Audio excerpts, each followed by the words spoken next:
¿Qué pedo, Puro Pinche Gol fam? Welcome back to the podcast. If this is your first time here, my name is Adrian Cruz, and this is Puro Pinche Gol. We normally talk about la selección mexicana y Liga MX.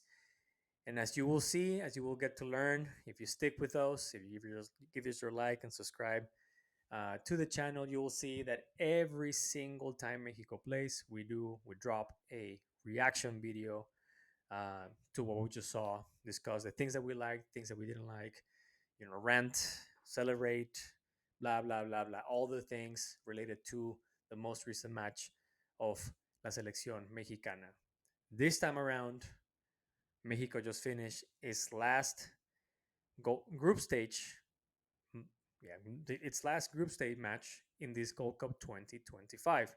It was a game against Costa Rica.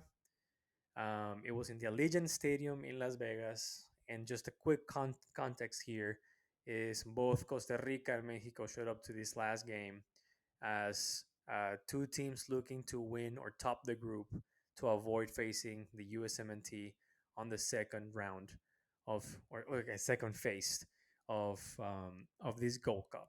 All right, a tie wasn't enough for Costa Rica to move on first place, given the goal difference. They were, I believe, one goal behind Mexico. So they had to win the game no matter what, because no matter what kind of tie they had, the goal difference will remain the same. Therefore, that's the reason why it was crucial for them to get the 3 points out of here. Mexico just needed to ensure that they were not losing the match to move on and avoid facing the USMNT on the second round, which which we'll discuss a little bit in a minute, who's Mexico's upcoming rival. Um, Mexico showed up to this last match, winning 2-0 versus Suriname and 3-2 over Dominican Republic. We did a couple of reaction videos after those matches. Y'all know, if you watched them, that we weren't so happy about Mexico's performance. We thought Mexico should have destroyed both teams. It should have been, uh, you know, I guess from an ignorant perspective, because really I don't know that much of Suriname's and República Dominicana's football development. But in paper, historically speaking, Mexico should have um, won comfortably both matches, and they didn't. Especially the Dominican Republic match. It was a rough one to watch. On both matches, Mexico played with a 4-4-2 formation, so it's nice to see that this time around Mexico showed up with a 4-2-3-1 formation. So Vasco Aguirre practically going back to what he was using before, I guess, the beginning of this year, because throughout this year he's been implementing, as I said plenty of times, and I've said it again, he's been implementing a back line of five, then changing it to a 4-2-4 or a 4-2-3-1, or a 5-2-3, whatever the case may be, depending on the situation and depending on the rival. But I think El Vasco realized that, hey, I gotta go back to basics, which is his regular 4-2-3-1 with Luis Ángel Malagón, Jorge Sánchez, Cesar Montes, and Johan Vázquez as the mainstay on this third match, with a small change here, having Mateo Chavez, who will now be playing in Eredivisie with AZ Alkmaar, starting ahead of Jesus Gallardo. I was really not expecting this change, but it's refreshing to see that at least Mexico has more options on the left back position, other than Jesus Gallardo and Jesus Angulo, who's injured and that's why it's not here. We all know that Mateo Chavez made it last minute because of that injury from Jesus Angulo, but I think it's been a quite good surprise, not only for ourselves but Albasco as well, to see Mateo Chavez as a refreshing change on that side of the pitch. In the middle, we had Edson Alvarez El Machín with Luis Chavez now starting. As you may all know, Luis Chavez showed up to this Gold Cup roster with a small injury, not playing so much in this last few weeks in Russia. Uh, and of course, not starting with Turkey, not starting with Switzerland, not starting with Suriname or República Dominicana. But this time around, he showed up. And I think, again, it just goes to show that El Vasco is going back kind of to his basics, right? The other positive thing that I see here is, we continue to see Roberto Alvarado, El Piojo, and Alexis Algon Vega on the flanks, and in the middle we have Marcel Ruiz, which again is another positive to see a youngster starting for Mexico, a youngster that deserves this call, that deserves to be on a starting 11 roster because of what he's been doing. He's been doing at the club level, and so Marcel Ruiz was the central attacking midfielder for this match, and up front, the lone wolf Raúl Giménez. That's how El Vasco Aguirre decided to show up to this match, which I think it makes sense. Again, as we said on the previous episode, it just Mexico looked a little bit frazzled, a little bit confused, lack of chemistry, and it just makes sense that Vasco Aguirre went back to the things that made him, or he knows he is more of, I guess, comfortable with, right? That he feels more up to his level in terms of strategy and build up and how to play this match. It was, on me personally, I was interested to see if El Vasco Aguirre was going to exploit the open spaces that Costa Rica was going to have, knowing that Pochequino or El Piojo Herrera likes or enjoys to have a vertical style of play, meaning that he likes to do quick breaks on the counter, having a lot of space, play with two wingers, he did. He started the match with a back line of 5-3-2, which goes to show that El Piojo was trying to make a stunt move, trying to make a quick goal on the first few minutes, but it didn't work out that way for El Piojo. I don't know if he underestimated Mexico's defensive solidity, even though we didn't see it against República Dominicana, or the two friendly matches against Turkey and Switzerland. I think overall, with El Vasco return, we've seen a more solid Mexican defense, at least in paper, or at least against the rivals that they have faced, with the exception of those two that I just mentioned. Um, but yeah, I think El Piojo Aguirre had his hopes super high.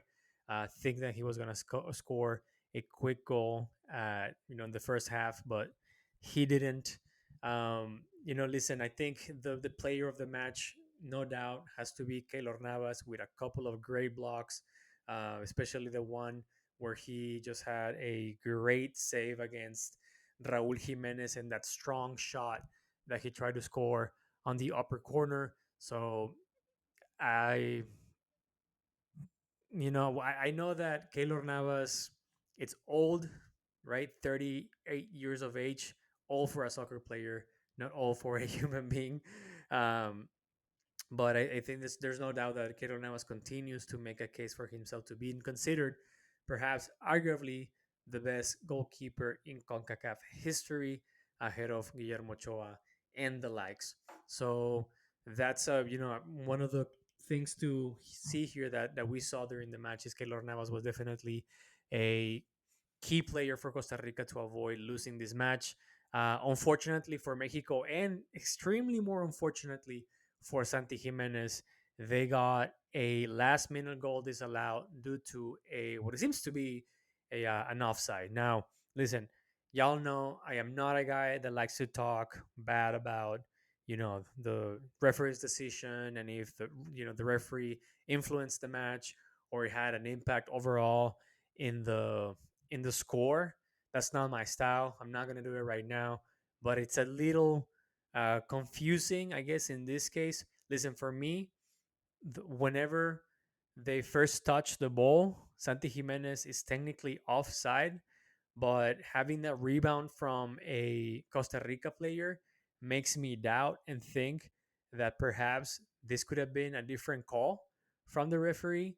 But I'm not gonna complain about it, because if that's the rule, if that's the case, if he says that's an offside, I'm just gonna believe it. I'm gonna take it, and it is what it is, right? It is unfortunate for especially for Santi Jimenez, because as we all know, he continues to struggle with Mexico. He continues to have I'm not gonna say poor performances, but just not he's not playing at the expected level that we want to see. He's not being that reliable striker that plays for AC Milan, that plays for a very popular big team in Europe, and he's not, he's just not carrying his weight around with Mexico. Continues to do that. I think this goal would have give him a very great needed morale boost for Santi Giménez playing with the Mexican shirt. But that's not going to be the case.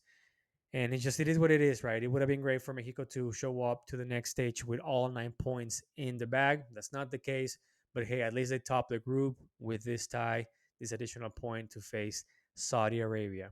The other thing they also want to say is, um, even though Mexico produce some better offensive plays, right? I think there were a couple of good link up plays here in this match that you can see that the chemistry is getting a little better. I think El Vasco Aguirre has to realize that he needs to maybe stop for the next few matches, trying to do something that um, he's not used to it. Right? He needs to stick to what he knows. But he can do so much, man. Like I know I give him a lot of crap. I give him a lot of freaking like I bust his ass a lot. I do. And I'm gonna continue doing that. But this time around I do have to say that Mexico really, really left a few big chances on the pitch that they could have concrete. I mean the one that comes to my mind is Raul Jimenez having a header literally, right in front of the goal, quite open. Keylor Navas was pretty much defeated. He just needed to commit to the header and just go for it. Now I understand that Raul Jimenez has a past, and maybe this was his reflex to protect himself. I'm not gonna judge him. All I'm gonna say is, throughout the entire match, Mexico had a few chances that they did not concrete, and then this is a pattern that we've seen with Mexico over the last, you know, I don't know how many years, but specifically with El Vasco, has been a situation where they struggle to finalize the offensive play. They struggle to end the plays on goal. They struggle to capitalize every not it's hard to capitalize every single chance they have, but they struggle to capitalize the ones that are plain simple, like this one with Raul Jimenez. So hopefully they continue to get better, and against Saudi Arabia, it's not the case.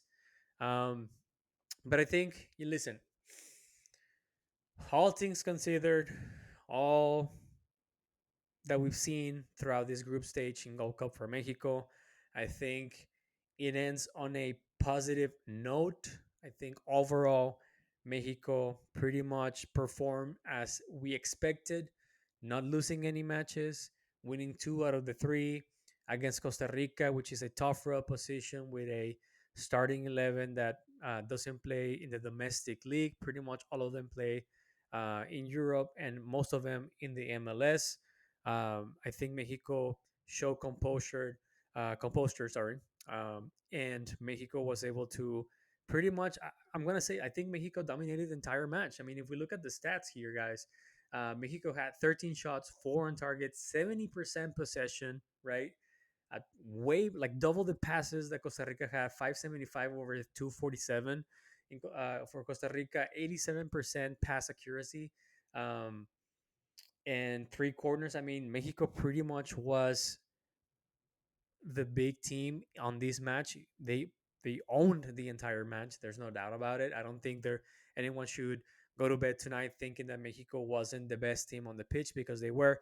It's just unfortunate that they could not score because Keylor Navas decided to have an astounding night uh, today against Mexico. So um, yeah, I think the overall balance, the general balance here is Mexico continues to perform at the level we expect. I think all things considered, as I said, they need to polish that last touch, that goal definition. The last the last touch on the last third of the pitch needs to be a little bit better. We know that they can do it. They can. I'm glad to see that, for example, on both sides of the pitch, Los Aguirre has started to realize that he found some synergies between, for example, in this case, I like what I saw between um, Alexis Nalgon Vega and Mateo Chavez, both of them helping each other out, both offensively and defensively. I really like Mateo Chavez. I like what I see from this guy. He's he's aggressive. He's not afraid to show up. He puts up, with the challenge. He goes up front. He's committed to the play. He goes all the way to the end of the pitch. He shows up, from behind. He shows up in the middle. He has that mobility, and also he's able and capable to run the entire pitch, which is great because he still needs to improve as a defender. Not gonna lie, but it's refreshing to see that at least there's another option outside of Jesus Gallardo. Who, don't get me wrong, I criticized Jesus Gallardo plenty of times, but I think he's been playing well for Mexico over the last few matches, and it's definitely the best left back that Mexico has. But Mateo Chavez is it's perhaps the one positive, one of the few positives, or a little positives that we can take out of this group stage. Next to Marcel Ruiz, I also liked what I saw between El Piojo Alvarado and Jorge Sanchez. Defensively speaking, I am not a fan of Jorge Sanchez. I understand why he starts because there's nothing else. It's either Jorge Sanchez and Israel Reyes, because Julian Araujo, even though we think he should start, he's just not going to start uh, for whatever reason El Vasco has. But with Jorge Sanchez, you at least have some offensive play because he tends to be slightly better as an offensive player than a defensive player. And when you put Israel Reyes, you're basically giving up, half of the pitch to the opposition, because Israel Reyes, while he can incorporate himself to the offensive drives, is not his forte, right? It's not his strength to be the go to, like, act as a full wing back, or just contributing to the front. He's more of a defensive oriented right back whenever he plays on that position. So yeah, I mean, I think general balance, as I said, it's okay for Mexico, showing some interesting things on the front. I like to see Mexico with two strikers. I think Mexico looks well with two strikers at the very end towards this match. The last maybe 10 minutes, we saw Julian Quiñones with Santiago Giménez, and they looked okay. Um, I think Julian Quiñones should start ahead of El Piojo Alvarado, but that's just my opinion. I don't know what you guys think about it. Let me know in the comments below if you agree with me or not. And I think maybe the perhaps the biggest positive here is that on this last match in the group stage, we finally, from my opinion, from my perspective, the thing that I saw in this match is that we finally saw better chemistry from Mexico, less lost balls in the middle, less losing the ball after two or three touches, after two or three passes.